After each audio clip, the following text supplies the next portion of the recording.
It's another one of the iconic things around Fenway Park, the Citgo sign from Kenmore Square, but of course, there you see it, the Green Monster here at Fenway Park. You know, you talk about famous walls in the world, you got the Great Wall of China, you got the Wailing Wall, and you've got the Green Monster here at Fenway Park. Now that the Berlin Wall is down, it's really down to 3 walls. And it also leads you to that old adage, boy, if this wall could talk.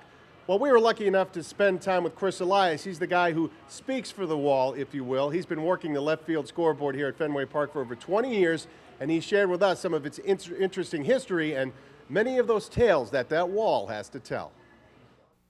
Better be careful for somebody's keeping score. You want him in this wall. You need him in this wall. Chris Elias is hands down a hands-on guy when it comes to knowing the score at Fenway Park. For over 2 decades, more than 1,500 games, Elias has been running numbers and keeping the Fenway faithful posted. I started when I was 18 years old, so it's been a long run. And in a way, he's also the curator of a living museum, but one not many get to see. The inside of the scoreboard at Fenway Park is home to a lot of baseball Babylon. This is actually a great area for history. As you can tell here, the scorekeepers at the time, it says the kid, Ted's homers, 1951. So you can tell by the chicken scratch that the scorekeepers were keeping track of Ted Williams' homers way back, as far back as 1951. So it's pretty cool. A lot of this place has not changed for a long, long time.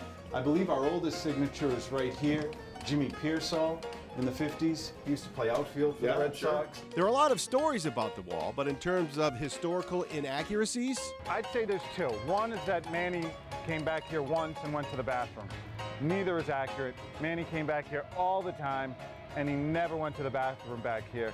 And the second one is that we can't see the game or the field.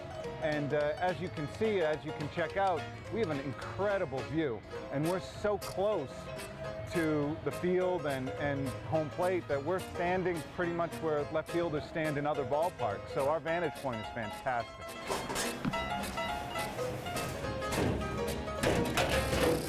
you're a music guy. Do you have a wall song? Because I have a wall song for you if you like. Well, I'd love to hear any suggestions you have. I think our theme song is Tom Petty and the Heartbreakers, The Waiting is the Hardest Part, for many reasons.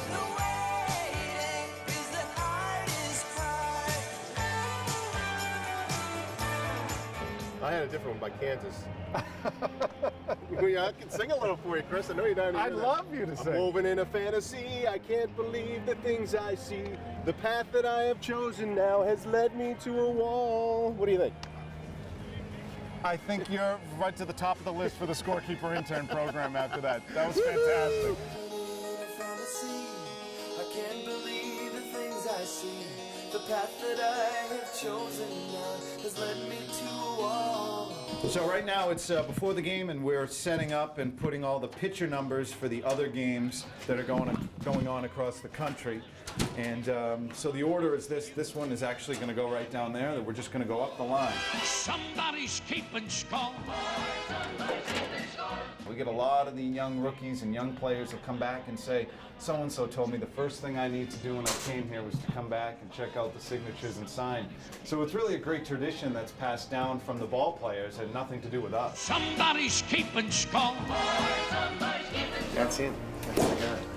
Chris says his favorite game at Fenway, the 1999 All-Star Game. In terms of mistakes, now there's one that really comes to mind. One of my favorite mistakes was when we had a game in Minnesota when they played in the Metrodome in a rain delay. So I think 35,000 people thought the Metrodome had sprung a leak. Somebody's keeping score. Somebody's keeping score. Do I get to sign the wall? Absolutely. Somebody's keeping. Somebody's keeping. Somebody's keeping score. Time to go. It's game time.